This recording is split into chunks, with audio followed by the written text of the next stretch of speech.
Hello everyone and welcome to the channel. So after a very long time I'm making this video क्योंकि I was really busy in CDS का written के exam में. Unfortunately I've cleared the CDS written examination जिसका result कल ही आया था, 28 को आया था.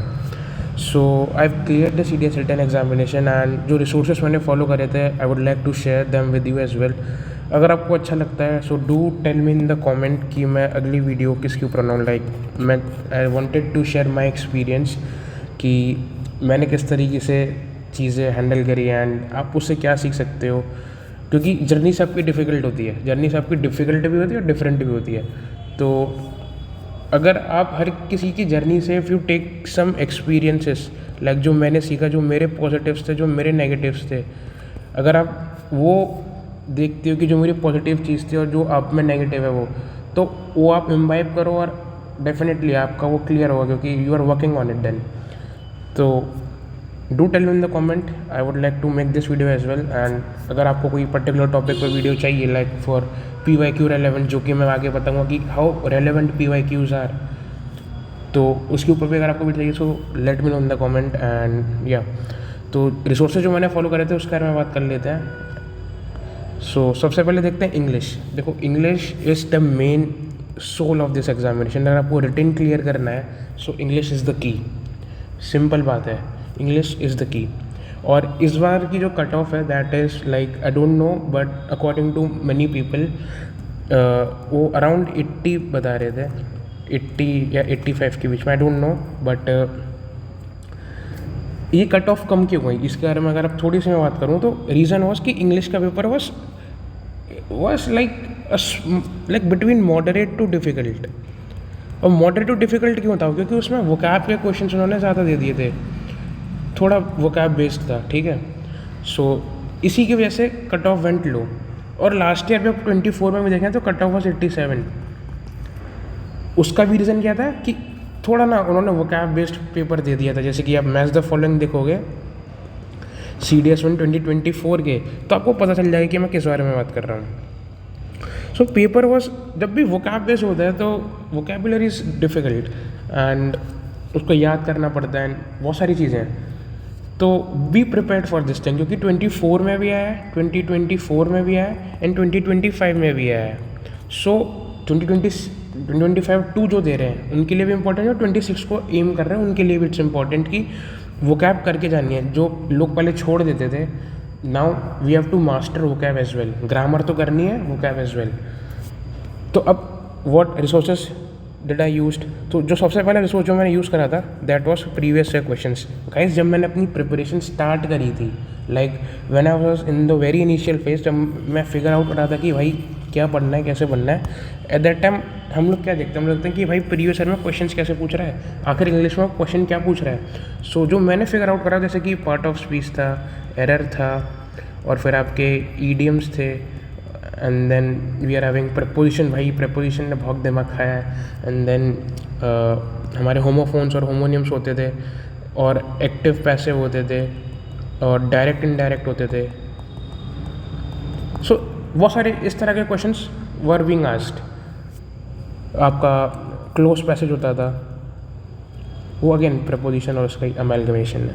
तो प्रीवियस ईयर पेपर से मुझे ये पता चला कि मेरी स्ट्रेंथ क्या है, वीकनेस क्या है. It is very important to know कि आपकी स्ट्रेंथ क्या और आपकी वीकनेस क्या है. इस एग्जाम में अगर आपको ये पता है ना कि आपकी स्ट्रेंथ क्या और आपकी वीकनेस क्या है, आधा गेम आपने वहीं जीत लिया. क्योंकि इंग्लिश इज़ ऑल अबाउट, देखो इंग्लिश ऐसा कि हम लोग जो बचपन से पढ़ते हुए आ रहे हैं, ऐसे नहीं कि हम लोग अभी सीख रहे हैं या फिर जब हम इस एग्ज़ाम की तैयारी कर रहे हैं हम तभी सीख रहे हैं. इंग्लिश इज समथिंग जो हम फर्स्ट क्लास से पढ़ते हुए आ रहे हैं 12th क्लास तक.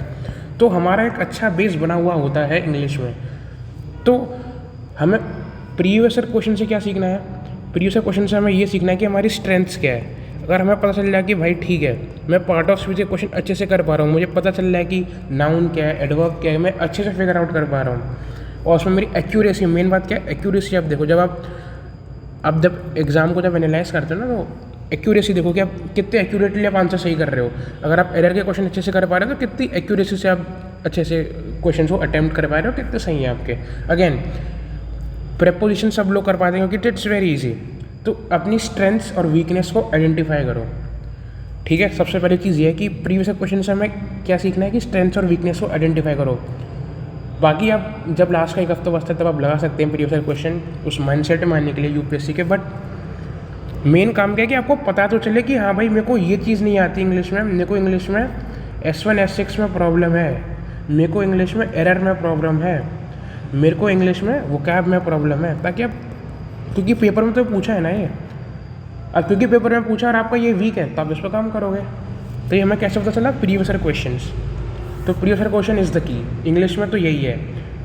अब क्योंकि मैंने बोला पेपर हो गया थोड़ा वोकैब बेस्ड, तो अब वोकैब तो करनी पड़ेगी। अब वोकैब आप कैसे कर सकते हैं? देखो कुछ लोगों की वोकैब अच्छी होती है, कुछ लोगों की वोकैब अच्छी होती है, मान लो वो अच्छी इसीलिए होती है क्योंकि वो या तो बचपन से ही वो थोड़ा ICSE बोर्ड या फिर उसका भी फ़र्क पड़ता है, बट वो ज़्यादा बुक्स पढ़ते हो, क्या पता उनको इंग्लिश सॉन्ग्स अच्छे ज़्यादा सुनते हो या फिर इंग्लिश मूवी ज़्यादा देखते हो, उसका भी एक इम्पैक्ट होता है। बट अगर आपको वोकैब स्ट्रॉन्ग करनी ही है अपनी, तो मैंने ना न्यूज़पेपर पढ़े थे, लाइक मैं न्यूज़पेपर पढ़ता हूँ, like not regularly but I try. तो न्यूज़पेपर में अगर आपको पढ़ने में ज़्यादा प्रॉब्लम हो रही है तो इंडियन एक्सप्रेस का एक न्यूज़पेपर आता है, किसी टेलीग्राम चैनल पर भी आपको मिल जाएगा, आप उसका एक्सप्लेन्ड सीरीज़ ही पढ़ लीजिए। एक्सप्लेन सीरीज़ आपको देखो GS में भी मदद करेगा, एक्सप्लेन सीरीज़ आपको GS में भी मदद करेगा और आपका इंग्लिश का वो भी स्ट्रॉन्ग करेगा। तो मैं क्या करता था, मैं आपको बता दूँ मेरी भी स्ट्रेटेजी साथ ही साथ, कि मैं ना जब मैं जैसे कि इंग्लिश की जब मैं कोई न्यूज़पेपर पढ़ रहा हूँ तो जैसे कि मैंने वर्ड देखा, जैसे कि ट्रैंक्विलिटी, मैंने कोई वर्ड देखा, अब मेरे को नहीं पता ट्रैंक्विलिटी का मतलब क्या है, तो ट्रैंक्विलिटी का मतलब होता है पीस। तो ये मैं क्या करता था कि मैंने अलग से एक पेज बना रखा था, कोई कॉपी वॉपी नहीं बनाई थी, मैंने एक अलग से पेज बना लिया था, एक पेज रख लिया था, क्योंकि मैंने बोला ना कि आई am not consistent with the newspaper, I was not consistent with the newspaper, still I am not. But जब भी मैं पढ़ता था तो जब भी कोई ऐसा मुझे वर्ड मिला उसको मैं लिख देता था एंड उसका मीनिंग लिख देता था साथ में, सिंपल। और जब भी मन करा कभी when ever I am free मैं उसे एक बार देख लेता था, तो वो थोड़ा आपके सबकॉन्शियस माइंड में आ जाता है। तो वो कैब कैसे स्ट्रॉन्ग होगी? आप थोड़ा न्यूज़पेपर पढ़ लीजिए। आई एम नॉट सेइंग कि पढ़ना ही पढ़ना है, बट अगर आपको पढ़ना ही है, you are not having time and still you want to improve your vocab, तो इंडियन एक्सप्रेस का एक्सप्लेन्ड का पेज आता है, वो पढ़ लो। एडिटोरियल भली मत पढ़ो, एक्सप्लेन पढ़ लो, आपका GS भी अच्छा हो जाए। And last but not the least, क्योंकि देखो मेरी ग्रामर थी वीक, ये मैं एक्सेप्ट कर रहा हूँ अच्छे से, तो व्हाट आई डिड वाज कि CDS जर्नी का I joined their platform, I joined their initiative. CDS journey भी नहीं यार, आप कोई भी कोचिंग पढ़ लो, आपके ऊपर है, ऐसे में कोई फोर्स नहीं कर रहा। आई जॉइंड CDS जर्नी, तो उससे मुझे ग्रामर में मदद मिली, मेरी वोकैब स्ट्रॉन्ग हुई। वोकैब अगेन मैं इंडियन एक्सप्रेस भी पढ़ता था, और आपके टेस्ट होते थे यहाँ पे बहुत सारे regularly, this is the main की, टेस्ट बहुत होते थे आपके CDS जर्नी में। तो ये मेरा फीडबैक ले लीजिए कि CDS जर्नी ने कैसे मुझे मदद करी, कि भाई उनके जो टेस्ट होते थे ना, रोज़ आपका एक गूगल फॉर्म होता था, आपके सैटरडे को सेक्शनल टेस्ट होते थे, आपका जब एग्ज़ाम पास आ गया तो फुल लेंथ टेस्ट होते थे हमारे हर संडे को, उसकी आंसर कीज आती थी। एंड अगेन बहुत सारे टेस्ट मैंने दिए हैं, ऑलमोस्ट सारे ही टेस्ट दिए हैं मैंने। अब अगेन वो थोड़ी जर्नी अलग है, उसके बारे में बात करता हूँ बाद में। अब उसके अलावा आप क्या कर सकते हो कि ये जो बुक है ये मैंने लास्ट के आई गेस मैंने जैन में ख़रीदी थी ये बुक, और बाय मार्च तक ये बुक मैंने कंप्लीट कर दी थी। अब क्योंकि मुझे पता चला कि मेरे PQRS जो स्ट्रॉन्ग है सेंटेंस रीअरेंजमेंट में, PQRS मेरा स्ट्रॉन्ग है, तो मैंने वो नहीं करा इससे, मैंने इससे एरर करा, क्योंकि जो मेरा वीक था एरर करा, इससे मैंने पार्ट ऑफ स्पीच के क्वेश्चन करे, इससे मैंने S1 S6 करा, इससे मैंने रीडिंग कॉम्प्रिहेंशन करा। ये बुक मैंने कंप्लीट सॉल्व कर रखी थी इन पोर्शन के लिए, PQRS मैंने सॉल्व नहीं करा था क्योंकि वो मेरा स्ट्रॉन्ग था पहले से। तो ऐसे जो इंग्लिश का पेपर था जो कि डिफ़िकल्ट था, जो कि लोग बता रहे थे, मैंने कैसे क्लियर करा एग्ज़ाम, प्रीवियस ईयर क्वेश्चन लगा के, थोड़ा वोकैब आप देख लीजिए अपने हिसाब से, मैं ऐसा कोई हार्ड एंड फास्ट रूल नहीं है, बट न्यूज़पेपर पढ़िए, या फिर मैंने कोचिंग ज्वाइन कर रखी थी। एंड कोचिंग ज्वाइन करने का मतलब ये नहीं कि आपका सिलेक्शन पक्का है, मेहनत भी करनी पड़ेगी आपको। तो सारे टेस्ट तो जो भी हो रहे हैं आपके कोचिंग में, और प्रीवियस ईयर क्वेश्चंस लगाओ, जिससे आपको अपनी स्ट्रेंथ्स एंड वीकनेस का पता चले। तो ये वही बात इंग्लिश की, आई होप आपको समझ में आ चुका होगा। सबसे पहले प्रीवियस ईयर क्वेश्चन देखो, स्ट्रेंथ एंड वीकनेस अपनी बताओ कि अच्छा मेरा ये टॉपिक स्ट्रॉन्ग है, ये टॉपिक मेरा वीक है। फिर देखो वोकैब बेस्ड, क्योंकि पेपर अब चेंज हो रहा है, वोकैब बेस्ड वो आप पूछ रहे हैं, तो वोकैब कैसे स्ट्रॉन्ग होगी, आप न्यूज़पेपर का इंडियन एक्सप्रेस का एक्सप्लेन सीरीज़ पढ़ लीजिए, और जो वर्ड आपको डिफिकल्ट लग रहा है उनको नोट डाउन कर लीजिए। और अगर आपकी ग्रामर वीक है तो कोई भी कोचिंग ज्वाइन कर सकते हैं। मैंने CDS नहीं ज्वाइन करी थी, आप भी वो ज्वाइन कर सकते हैं, it's totally up to you. और एक कोई बुक खरीद सकते हैं आप प्रीवियस क्वेश्चंस की, या फिर प्रीवियस क्वेश्चंस अवेलेबल भी होते हैं आपके UPSC की वेबसाइट पे, upsc.gov पे आपके सारे पेपर अवेलेबल हैं। बट अगेन उनके आंसर की किसी किसी के नहीं है, तो थोड़ा वो प्रॉब्लम होता है, इसलिए मैंने बुक परचेज़ करी। अब बात करते हैं GS की। GS में सबसे पहले बात करते हैं साइंस की। देखो साइंस का पेपर है 25 में, वो थोड़ा क्या बहुत ही ईजी था। साइंस का पेपर बहुत ही लल्लू बनाया था उन्होंने। अब या तो आपका साइंस में बैकग्राउंड है, आपके 11th एंड 12th में साइंस थी, स्पेशली बायो थी, तो थोड़ा आप मान सकते हो कि आपके पास एक एज है, क्योंकि बायो थोड़ी वो डिफ़िकल्ट पूछते हैं। अगेन 25 में उन्होंने ईजी पूछी, कुछ कह नहीं सकते 26 का या फिर 25-2 का। तो मेरा रिसोर्स क्या था, NCERT क्लास 9 एंड 10। अब अगेन मैंने पढ़ी नहीं, क्यों? क्योंकि मेरी ये स्ट्रॉन्ग थी, मुझे पता था कि मुझे मेजर चीज़ें आती थी, मेरे को याद था, तो इसलिए मैंने NCERT नहीं पढ़ी। मैंने सिर्फ CDS जर्नी के कोचिंग के नोट्स पढ़ लिए and I was done with science. मैंने किससे करा था? CDS जर्नी से। अब अगेन कोई भी आप कोचिंग ज्वाइन कर सकते हैं, मैं ऐसा कोई प्रमोशन नहीं करा, मेरे इतने सब्सक्राइबर भी नहीं है। तो CDS जर्नी के मैंने कोचिंग के नोट्स पढ़ लिए, और क्योंकि ये मेरा स्ट्रॉन्ग पॉइंट था, साइंस में मेरा बैकग्राउंड है, आई एम फ्रॉम PCM, तो ये मैंने साइंस मैंने कर दिया। ये मतलब इसको मेरे को ज़्यादा ज़रूरत नहीं पड़ी NCERT पढ़ने की। बट अगर आपका साइंस में बैकग्राउंड नहीं है तो आपको पढ़ने की सख्त ज़रूरत है NCERT। क्यों NCERT नाम ले रहा हूँ, ये क्वेश्चन देख लीजिए आप। ये आपका CDS 1 2025 में आया था, आपसे पूछा था साइस्टोलिक का प्रेशर कितना होता है, तो 120 mm/Hg। ये चीज़ छोड़ देते हैं हम लोग, ये डायग्राम्स हम लोग छोड़ देते हैं, बट ऐसी चीज़ें हमें पढ़नी होती है NCERT में से। अगेन आपको चाहिए मैं वीडियो बना सकता हूँ उसके ऊपर। ये डायस्टोलिक प्रेशर है, साइस्टोलिक प्रेशर है, साइस्टोलिक प्रेशर पूछा था हमसे, बहुत ईजी क्वेश्चन था। तो रिसोर्स क्या है मेरा?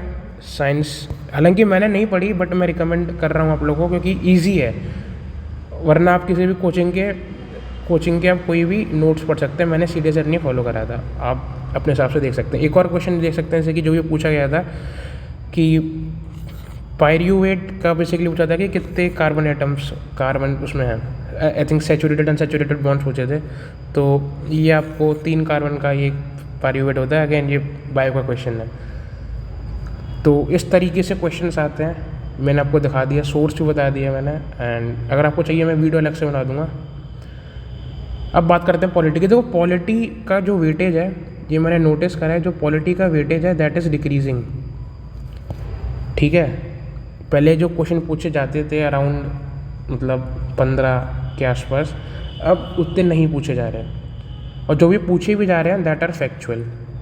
ठीक है, जो पूछे जा रहे हैं, जैसे कि इस बार पूछा था कि राज्यसभा में काउंसिल ऑफ स्टेट में किसकी सबसे ज़्यादा सीट्स हैं, तो तमिलनाडु। लाइक अगेन अब फ़ायदा क्या है यहाँ पे, मैंने तो लक्ष्मीकांत पढ़ी थी।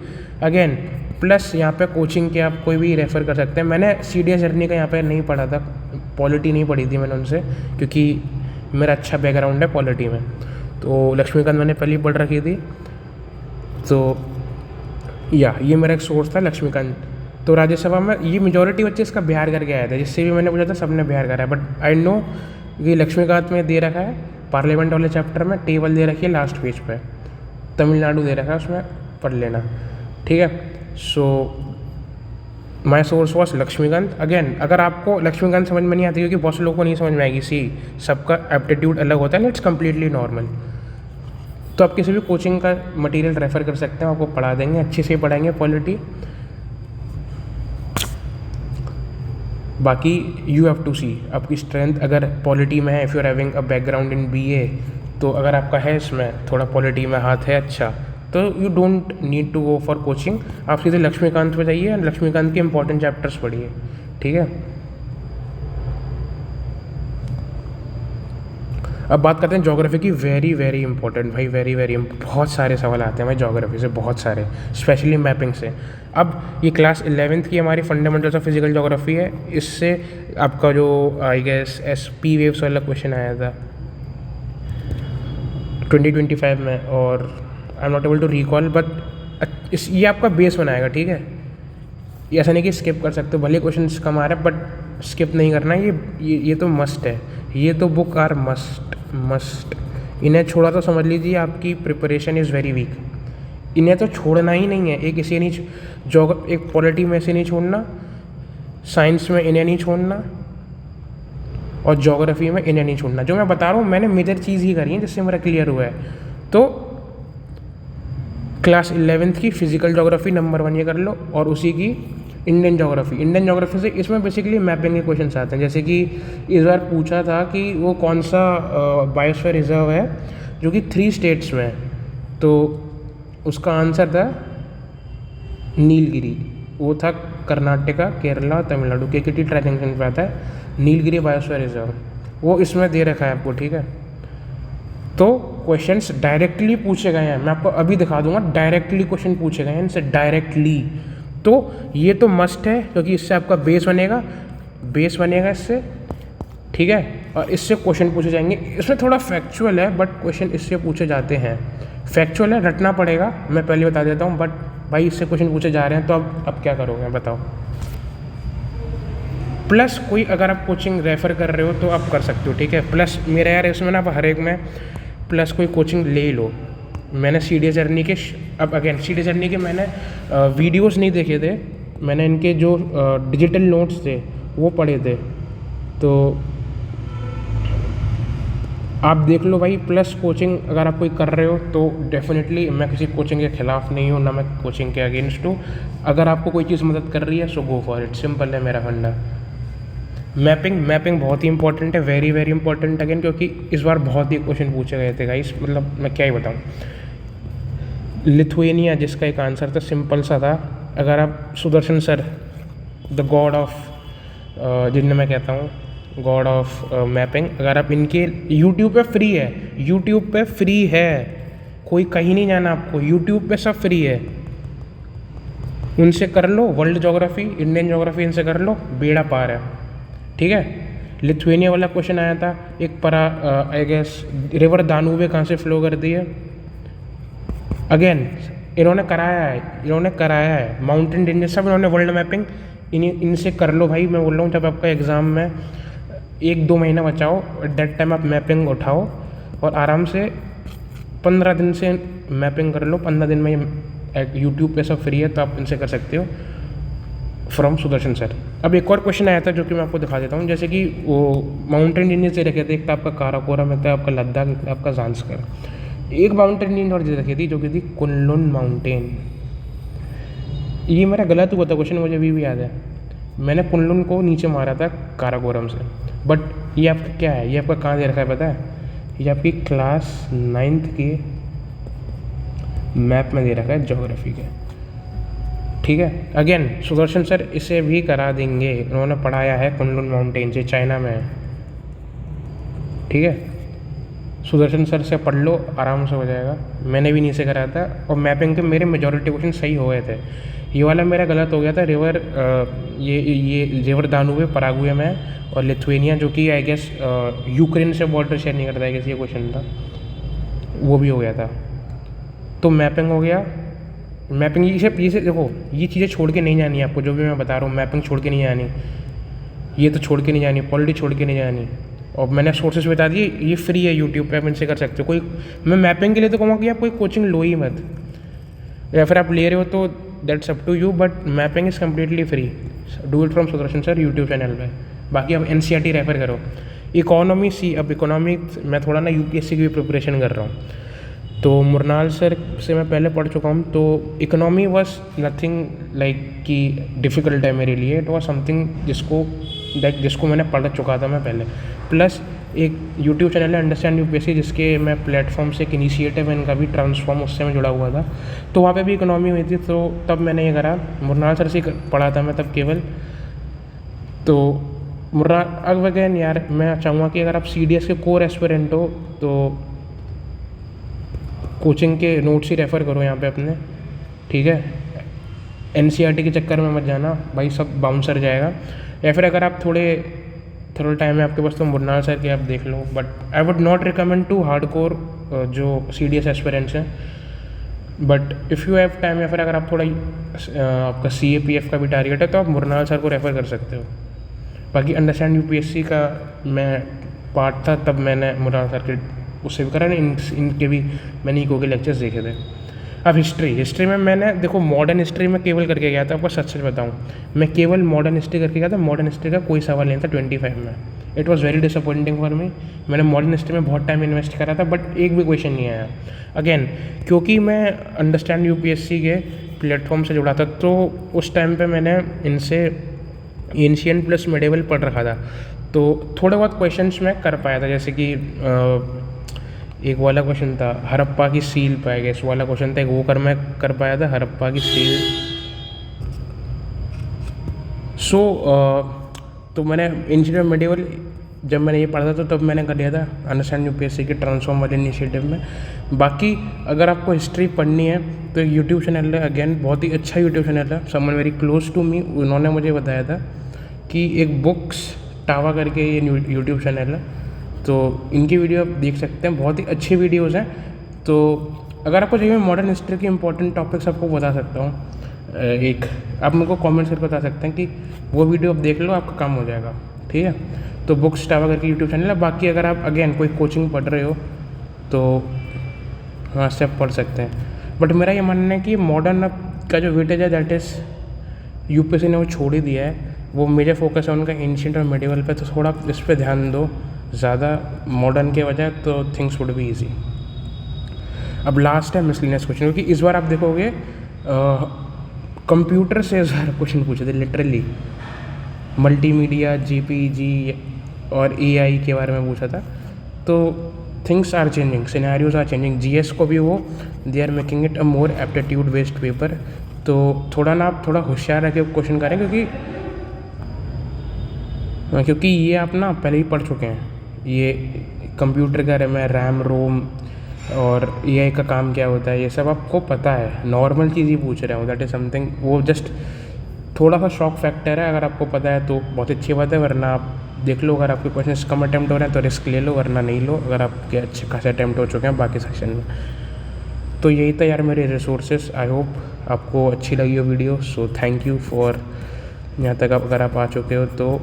एंड अगर आपको अच्छा लगा तो do subscribe the channel and do tell me in the comment कि नेक्स्ट वीडियो आपको किसके ऊपर चाहिए। मैं जो अपना एक्सपीरियंस है that will also I will share and let me know in the comment section. Okay, so thank you and do subscribe the channel.